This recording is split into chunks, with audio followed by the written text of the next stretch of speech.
귀한 은혜가 함께하기를 축복합니다. 제목을 따라해볼까요? 간증할 것이 있는가?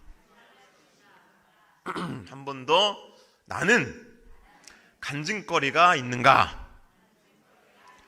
자, 기가 막힌 간증거리가 있습니다 하신 분 손.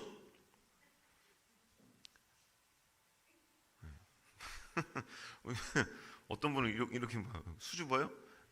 기가 막힌 간증거리가 있다. 자신 있게 손을 드세요. 네, 세 분. 나머지는 없어요? 네, 그럼 이제 만들어야죠. 이제 만들으라고 이 설교를 하시는 건 아니고 하는 거예요. 네. 제가 이제 박사과정을 밟고 있을 때 그 중에 이제 설교학 수업이 있었어요. 네, 설교학 수업 중에서 교수님이 과제를 내주시기를, 서울에 있는 한 대형교회 목사님이에요. 그 목사님의 설교를 분석해 오라는 거예요. 근데 설교를 분석해 오면서 어떻게 그 목사님은 서울에 이름만 대면 아는 교회고, 아는 목사님, 굉장히 유명한 교회예요. 근데 분석해 오고 어떻게 그 목사님은 그 교회를 그렇게 부흥시킬 수 있었을까? 그 설교의 매력이 뭘까라는 것을 분석해 오라는 겁니다. 그래서 이제 다음 주까지 이제 과제를 내주셨기 때문에 일주일 동안 그 목사님 설교만 주구장창 이제 찾아보고 들었어요. 듣는데 딱히 뭐 설교학적으로 딱히 뭔가 특별한 기법이 있는 것도 아니고, 그리고 뭔가 뛰어난 언변이 굉장히 뛰어나신 것도 아니고, 그리고 뭔가 휘황찬란한 예화를 많이 드시는 것도 아니었어요. 그리고 뭐 목소리 톤이라든지 그 목소리 색깔 뭐 이런 것들이 굉장히 뭐 달콤한 목소리다 뭐 이런 것도 아니었어요. 근데 그 교회는 우리나라에서 내노라 하는 대형 교회입니다. 근데 거기에 그 교회에 또 정재계 인사들도 많이 출석하세요. 그래서 이유가 뭘까? 일주일 동안 내내 이제 고민하면서 설교를 듣는데 그 목사님의 한 설교를 들으면서 큰 깨달음이 오더라고요. 이유를 발견한 거예요. 그 이유가 뭐냐면 그 목사님의 설교 중에 한 자신의 간증을 하나 얘기하시는 거예요. 어렸을 적에 본인이 하나님의 종이 되겠다고 결심하게 된 계기, 그게 이제 어렸을 적이었다는 거예요. 그때 이제 옛날이었으니까 동네에 걸어서 한 30분, 1시간 정도 되는 거리에 교회가 있었대요. 근데 은혜 받고 나서 교회에 가서 예배 드리는 게 얼마나 좋았던지 부모님의 만류에도 불구하고 새벽이면 일찍 일어나가지고 뛰어서 교회까지 막 갔다는 거예요. 어린 나이에 새벽 기도하러 뛰어서 막 갔다는 거예요. 그런 다음에 왜 일찍 일어나서 교회에 뛰어서 갔냐면, 당시 여러분들 아시겠지만 교회마다 이제 종이 있었잖아요. 종탑에. 그 새벽 교회 종을 치려고 본인이 종 치는 담당을 남에게 빼앗기기 싫어서, 그래서 목사님께 말씀을 드렸대요. 제가 새벽 종을 제가 치겠습니다. 근데 목사님이 치는 게 제일 빠르죠. 세탁에서 찾으니까. 그런데 본인이 치겠다고. 그게 자기가 할 수 있는 유일한 봉사였대요. 그것만은 뺏기지 않겠다. 그때 교회 종을 치면서 하나님 앞에 기도를 했대요. 교회 땡땡 치면서 하나님 막 이렇게 기도하면서 마음으로 쳤대요. 그때 어느 순간 하나님의 음성이 딱 들렸대요. 이렇게 네가 나를 위해서 이렇게 열심히 봉사하는데 원하는 게 뭐냐? 라는 감동이 딱 들려오더라는 거예요. 그때 그 목사님이 어린 나이에 이렇게 하나님 앞에 기도했대요. 평생 하나님께 쓰임 받고 싶어요. 그 얘기를 하시는데 그 연로하신 목사님이 그 어렸을 때 간증 얘기해서 막 우시는 거예요. 막 우시면서 하나님께 평생 쓰임 받고 싶어요 라고 얘기했더니 하나님이 그렇게 나를 쓰시더라. 이해하는데 그 설교를 들으면서 저도 막 눈물이 막 나는 거예요. 굉장히 감동적이었어요. 그리고 은혜가, 그 말 한마디만으로도 이 성도들이 앉아있는 거기에 많은 성도들이 울었을 것 같아요. 그걸 큰 은혜 받았을 것 같아요. 개인의 남다른 체험이 감동이 있다면, 특별한 감동이 있다면 다른 사람의 마음을 움직이기에 충분합니다. 그런데 그것이 믿음에 근거한 체험이면 더 큰 폭발적인 영향력을 발휘하게 하는 거예요. 문득 그런 생각이 들었어요. 설교를 잘하고 못하고는 말재주와 그리고 재주 있는 실력과 지성에 근거 있는 것은 아니구나. 그런 생각이 들더라고요. 설교를 잘하고 못하고는. 고린도후서 10장에 보면 사도 바울은 남들이 사도 바울을 평가할 때 당시에 바울은 편지는 잘 쓰는데 그 말하는 거는 참 시원치 않다. 이렇게 평가를 했다고 그래요. 그럼 바울은 설교를 잘 못했다라는 겁니다. 그래서 그 일례의 증거로 사도행전에 보면 바울이 설교할 때 2층 건물에서 설교할 때 유두고라는 청년은 졸다가 떨어져 죽었어요.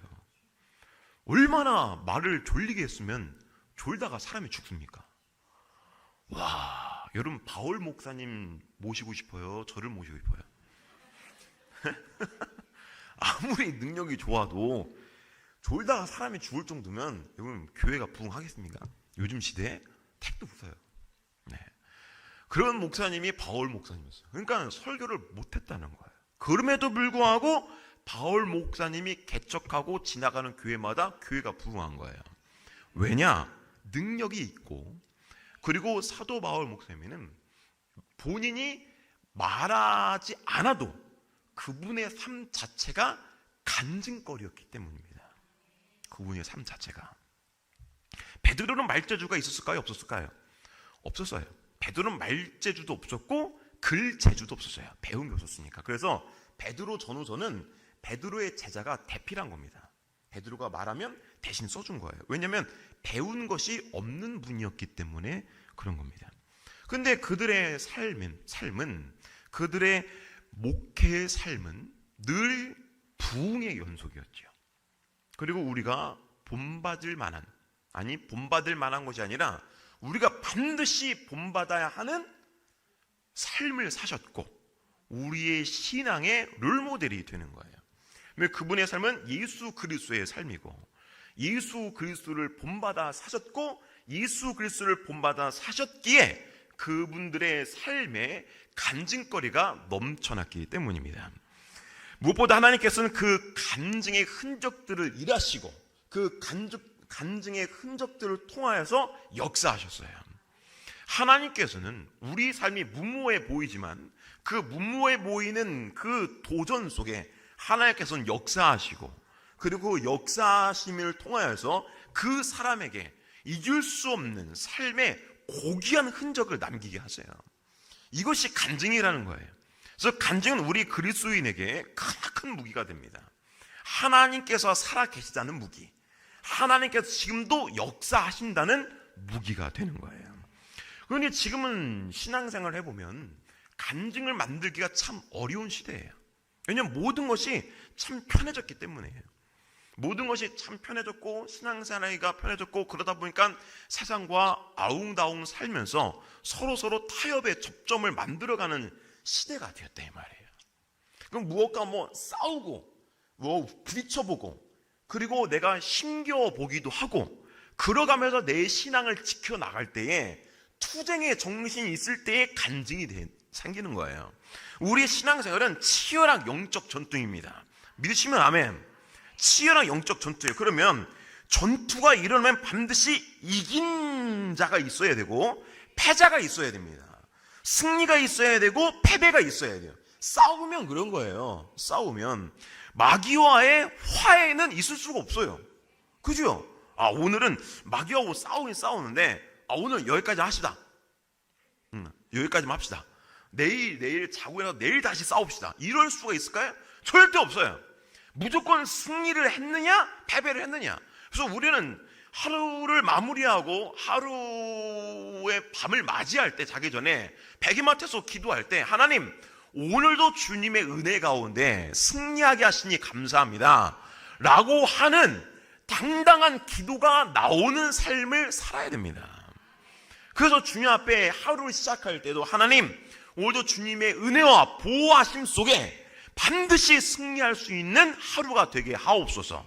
세상의 유혹과 세상의 미혹과 그리고 세상의 영적인 공격 가운데서도 주님께서 내게 허락하신 이 귀한 영혼과 믿음을 지켜낼 수 있는 힘과 능력과 영역을 내게 허락하옵소서 하면서 당차게 하루를 시작하는 그리스도인이 돼야 돼요. 그렇게 하루를 시작하고 또 그렇게 하루를 시작하면서 승리한 기분을 만끽하며 하루를 마무리 지으며 하나님 앞에 감사함으로 하루를 마무리 짓는 승리의 그리스도인이 돼야 됩니다. 근데 하루가 어찌 지나간지도 모르고 살아간다면 참으로 안타까운 삶이겠지요. 근데 우리 옛적 저희 부모님 그리고 할아버지 그 이상의 우리 한국교회를 일으켜내셨던 세대의 성도들께서는 그러한 치열한 인생을 사셨다 이거예요.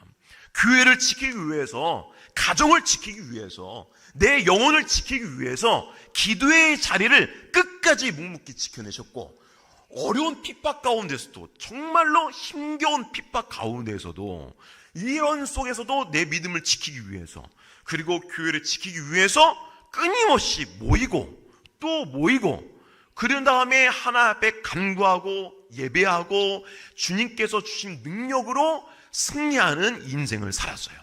그러니까는 간증이 없을래야 없을 수가 없는 겁니다. 하나님께서 내게 주신 이 간증을 말미암아 하나님께서 살아계시다는 것을 증명하고 증거할 수 있는 인생이 되니 전도가 왜 안 되겠어요? 당연히 되지요.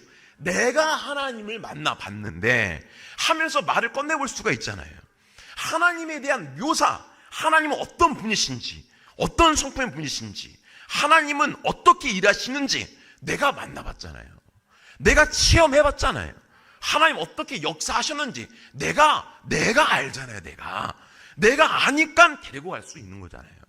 그러니까 제가 지금 서창에 와서 참 곤란한 게 뭐냐면 손님들이 끝없이 와요.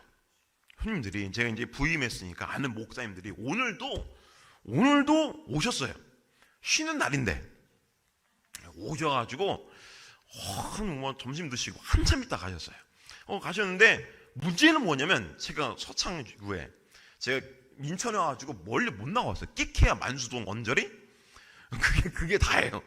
거의 뭐 교회에 살다시피 했는데 뭐 교회에서 뭐 여기저기 돌보고 뭐 손댈 거, 또 교회 뭐 작업할 거, 교회 어떻게 목회할지 이런 거 구상하는데도 시간이 하루가 금방금방 지나가더라고요. 그래서 이제 멀리 나가봐야 만수동 언저리 조금 근처밖에 못 나가봤거든요. 그러니까 어디가 맛있는 식당이고 어디가 이제 손님을 모시고 갈 만한 식당인지 전혀 모르겠더라고요. 그게 몰라요. 전혀 모르겠어요. 그래서 손님이 오셨는데, 목사님 오셨는데 어디를 모시고 가야 될지 그걸 모르겠는 거예요. 저도 먹어보는 것도 없고, 아내랑 제일 많이 가본 게 돼지국밥집. 네. 만수동에 맛있는 데가 있더라고요. 돼지국밥을 좋아해요. 그렇다고 돼지국밥만 목사님 드시러 가시죠 사주시는 거는 그거는 아닙니다. 다른 것도 맛있는 거 먹을 줄 압니다. 근데 이제 저희 아내하고 돼지국밥을 좋아하기 때문에 이제 간단히 먹을 수 있으니까 이제 자주 간 거 그건데, 또 손님을 모시고 돼지국밥 먹으러 가기는 그렇잖아요. 그래서 아는 데가 없어요, 별로. 그러니까 어디를 소개하기도 그렇고, 여기를 가자니 또 그렇고, 이거를 가자니 또 그렇고. 고민이, 손님 오신다면 그것 때문에 제일 고민이 뭐냐면 뭐 먹으러 가냐 이거예요. 우리가 하나님에 대해서 체험한 적이 없다면 주님께서는 반드시 내게 임재하시고 내게 찾아오실 때 체험케 하세요. 그리고 나를 통해서 일하세요. 하나님은 내게 쉬러 오시는 게 아니에요. 네. 주님은 태초 전부터 역사하시는 분이시고, 역사가 뭐예요? 일하신다는 거예요. 네. 주님은 일하시고, 그리고 모든 우주 만물과 그리고 우리 모든 인간 사회의 모든 역사를 주관하시고, 지금도 우리 인류의 구원 역사를 위해 주무시도 아니하시고 졸지도 아니하시고 일하시는 분이신 줄로 믿습니다. 그래서 우리가 주님을 구하고 원할 때 주님은 내게 찾아오심에 쉬러 오시는 것이 아니라 나를 통하여 일하시기 위해 오시는 거예요. 그러면 내가 주님을 믿는다라는 것은 성령님이 나를 통해서 일하시겠다 찾아오시는 겁니다. 그럼 나는 주님께 분명히 쓰임받은 경력이 있어야 됩니다. 쓰임받은 경력, 그게 간증이에요. 내 주님께 은혜 받았고 내가 주님을 믿으니 주님께서 나를 통해서 이렇게 일하시더라. 이 간증거리가 있어야 한다는 겁니다. 할렐루야. 그리고 요즘 이제 성도들 보면 제가 몇 번이나 말씀드리지만 수요 예배까지 참여하시는 분들은 제가 몇 번 말씀드리지만 이제 더 이상 예배 안 들어도 천국 갈 분들이에요. 뭘 그렇게 진지하게 들어요? 안 오란 얘기인가 오란 얘기인가? 그게 아니라 그 정도로 하나님께서 인정하실 만한 열심히 있는 분들이라는 거죠. 근데 이제 우리가 정말로 깨어서 정신 차려야 할 문제는 우리 한국교회는 많은 성도들이 간증할 것을 창출하고 만들어야 하는 신앙관과 신앙심을 가져야 할 때라는 겁니다. 그냥 단지 책가방 들고 교회에 왔다 갔다 하는 것만으로 나는 예수 믿어 라고 만족할 시대가 아니라는 거예요. 요즘 이제 젊은 목회자, 저도 젊은 목회자지만 젊은 목회자들을 제가 바라보면서 느끼는 게 뭐냐면 저 친구는 간증할 게 있을까?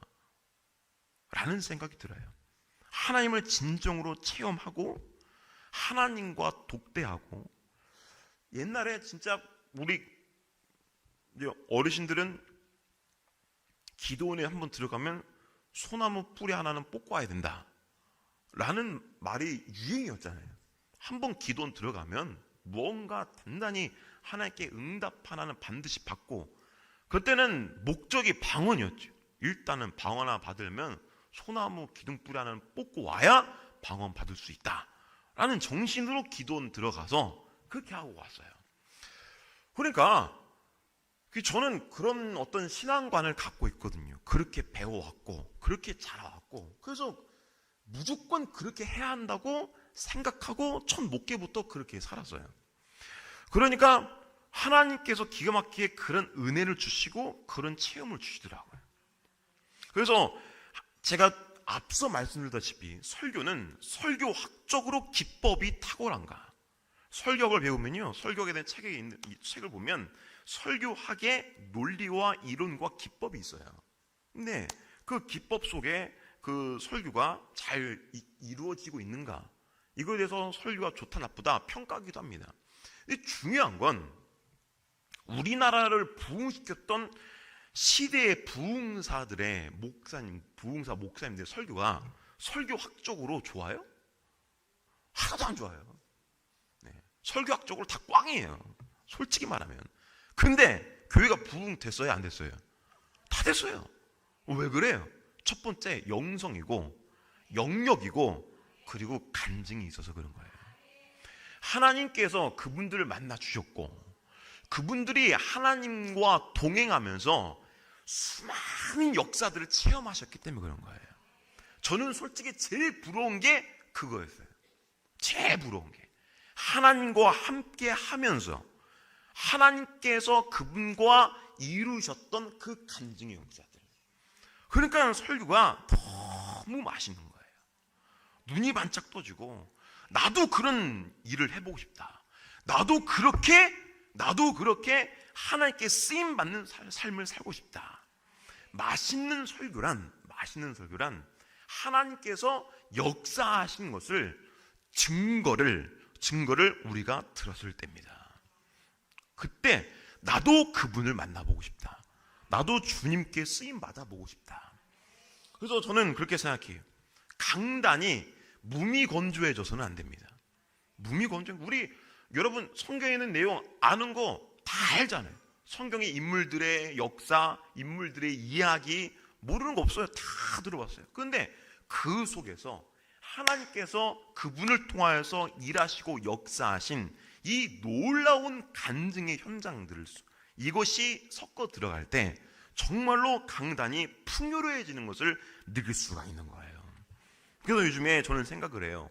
다음 세대, 뭐 저도 젊은 목사지만 그 다음 세대 목회자들을 봤을 때 귀신과 싸워본 경험은 있을까? 귀신을 내쫓아본 경험은 있을까? 기도로 병을 고쳐본 경험은 있을까? 예? 성도들을 위해 울면서 기도해본 경험은 있을까? 이런 생각들을 해보는 거예요. 그런 삶이 내공이거든요. 내공. 그러잖아요. 근데 마찬가지로 우리 성도들도 마찬가지입니다. 제가 여러 번 금요기도회 때도 여러 번 말씀드리지만 우리가 살아가면서 성령님은 한 분이세요. 성령님은 한 분이신데 그분은 제 안에서도 살아서 역사하시고 여러분 개개인마도 동일하신 분으로 살아서 역사하시는 거예요. 누구에게만 특출나게 일하시는 게 아니라 동일하게 역사하고 계신 분인 줄로 믿습니다. 그럼 우리들을 통하여서 주님께서 만나는 자마다 악한 영을 몰아내시고 병든 것을 쫓아내시며 그리고 이 악한 세대에서 여러분을 통하여서 승리의 기쁨을 안겨주실 줄로 믿습니다. 그때 우리의 삶이 주님의 은혜로 풍요로워지게 되는 것이지요. 누구처럼? 오늘 말씀의 주인공인 히스기야처럼 그렇게 되는 거예요. 히스기야가 오늘 하나님께 부르짖지요. 뭐 때문에? 전쟁을 앞두고 있는데 병까지 걸려버린 거예요. 죽을 병이에요. 그래서 이사야 선지자가 찾아와서 얘기하죠. 집을 정리해라. 죽을 병이다. 곧 죽게 될 거다. 집을 정리해라. 히스기야가 이런 청천벽력 같은 소식 속에 히스기야 하나님 앞에 울면서 기도를 하는데 오늘 열왕기하 20장 3절 말씀에 뭐라고 하니? 여호와여 구하오니 내가 진실과 전심으로 주 앞에 행하며 주께서 보시기에 선하게 행한 것을 기억하옵소서. 할렐루야. 이렇게 기도를 해요. 내가 진실과 전심으로 주 앞에 행했고 그동안 살아가면서 하나님께 그렇게 살아왔다는 거예요. 그리고 두 번째로 주께서 보시기에 하나님께 선하게 행한 것을 기억해 달라는 거예요. 그 히스기야의 삶을 우리가 여기서 유추해 볼 수 있는 게 뭐냐면 히스기야는 간증거리가 있다는 겁니다. 하나님 앞에 내놓을 수 있는 누구든지 어떤 사람이든지 간에 자랑할 수 있는 내가 하나님을 이렇게 섬겼다.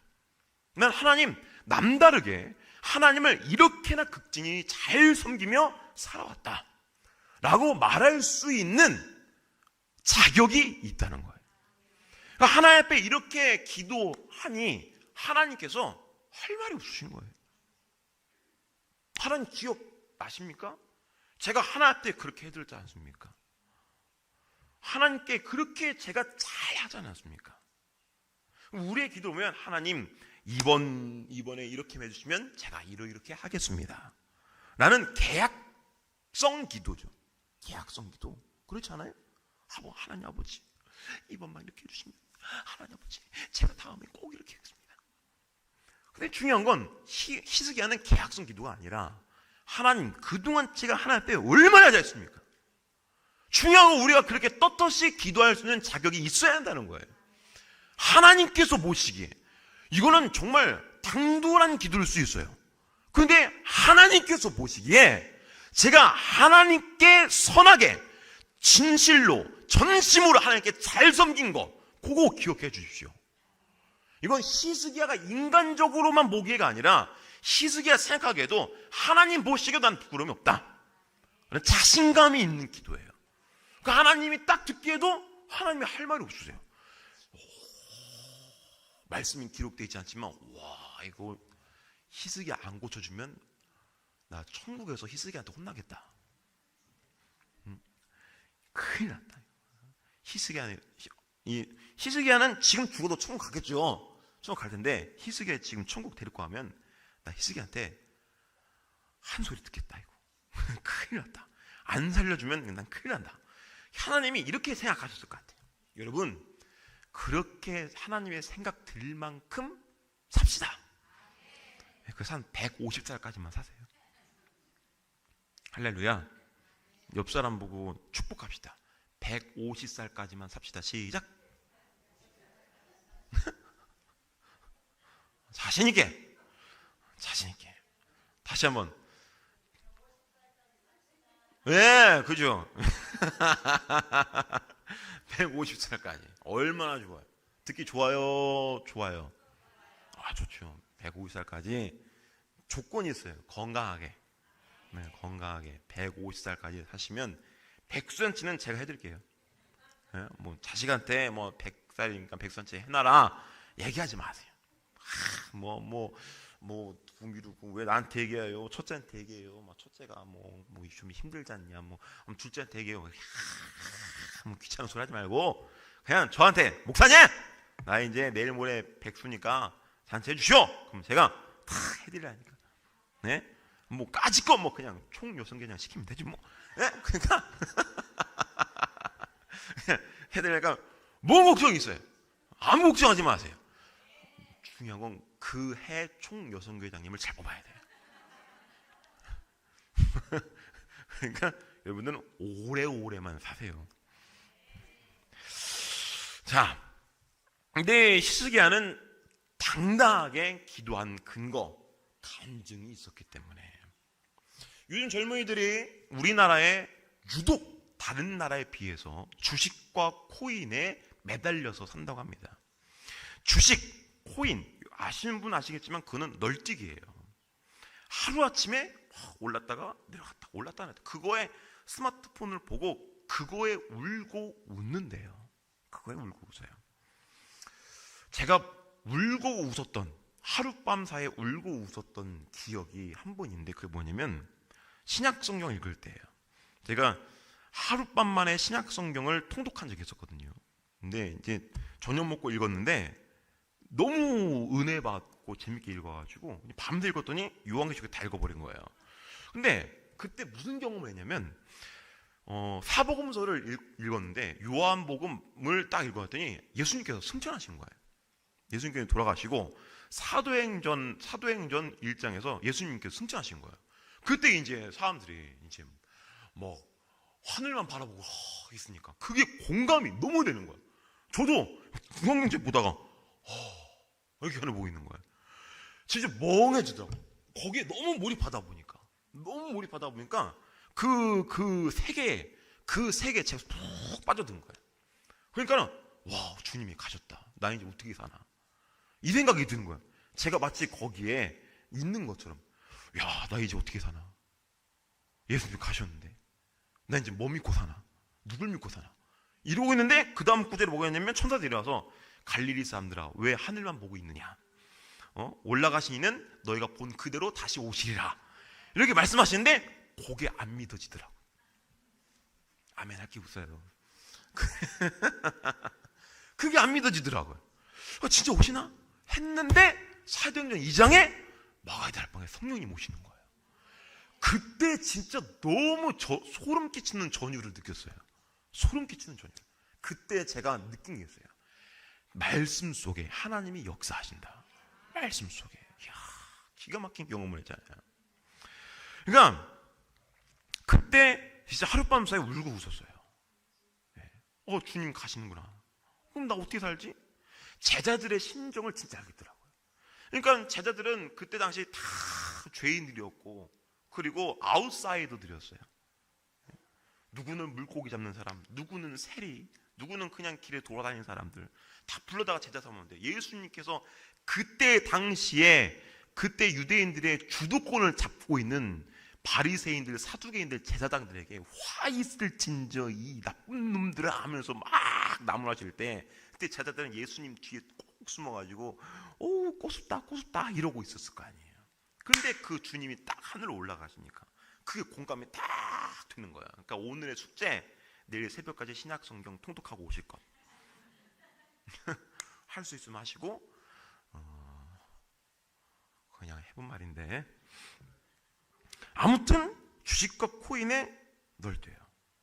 새벽에 일어나서 기도하는 시간은 없어도 아침에 일어나면 기도부터 하는 그리스도인보다 요즘에는 아침에 일어나자마자 스마트폰 켜고 주식창을 보는 게 일상이랍니다. 그런 그리스도인이 많아졌어요. 거기에 빨간색 보면 웃고 파란색 보면 울고 그런 인생. 왜? 내가 월급 받아서 저축하는 게 아니라 거기에 다 투자를 했기 때문이에요. 그래서는 망하면은 뭐 사내 못 사내 하고, 또 망하면은 또 뭐 교회 좀 다녔다는 사람들은 하나님 도대체 나한테 왜 그러세요? 하나님 뭘 그러신 적도 없어요. 손 댄 적도 없고 아무런 관심도 없으세요. 하나님 도대체 나한테 왜 그러시냐? 나한테 고난이 왔어요. 그는 고난 따위도 아니고, 그런 거에 고난 운운하고 뭐 시험 들었어요. 시험은 믿는 자에게 찾아오는 것이지, 네. 자기가 장난친 거에 혼자 시험 들었다고 하는 사람들은 그거는 말도 안 되는 거예요. 옛날 우리 부모님들은 지독하게 사셨습니다. 여러분 그렇죠? 여러분 지독하게 사셨잖아요.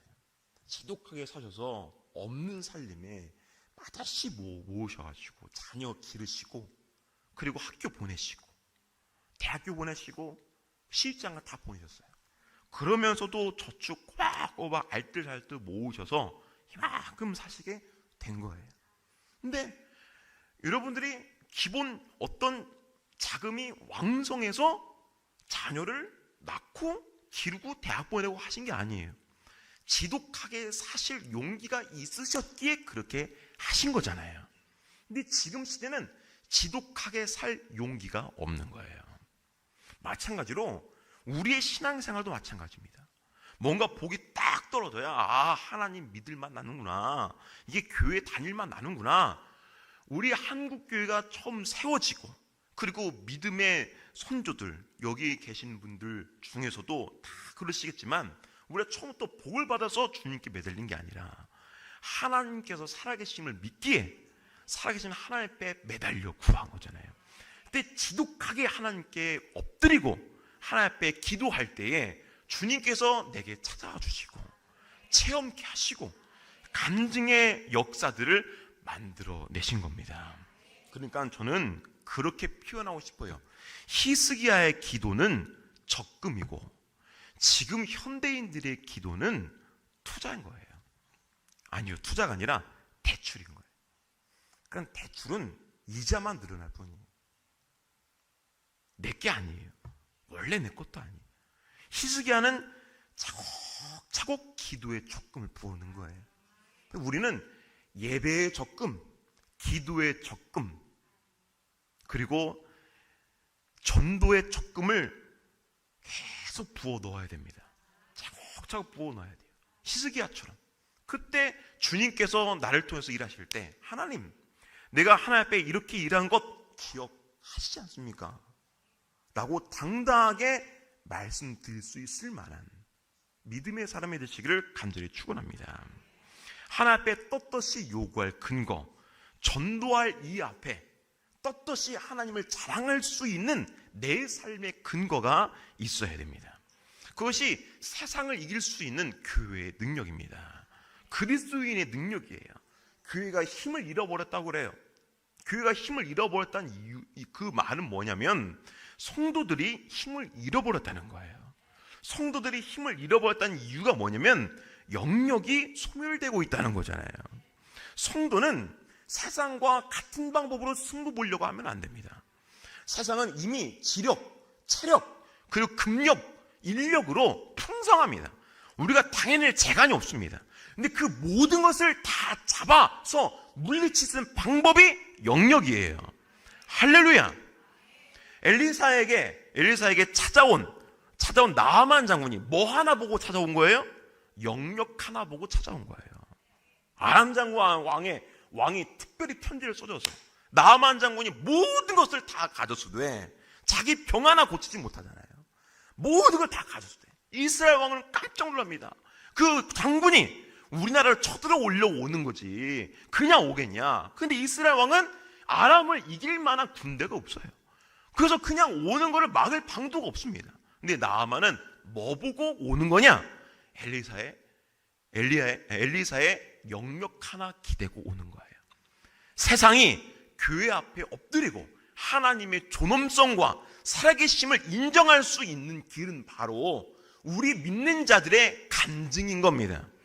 이 믿는 자들의 간증은 우리가 주님 앞에 기도하며 하나님 앞에 매달릴 때 생길 수 있다는 것, 이것을 잊지 마시고 우리 에베소 교회 사랑하는 모든 성도들이 하나님 앞에 매달려 간증할 것이 풍성한 자들이 되기를 주의 이름으로 축복합니다.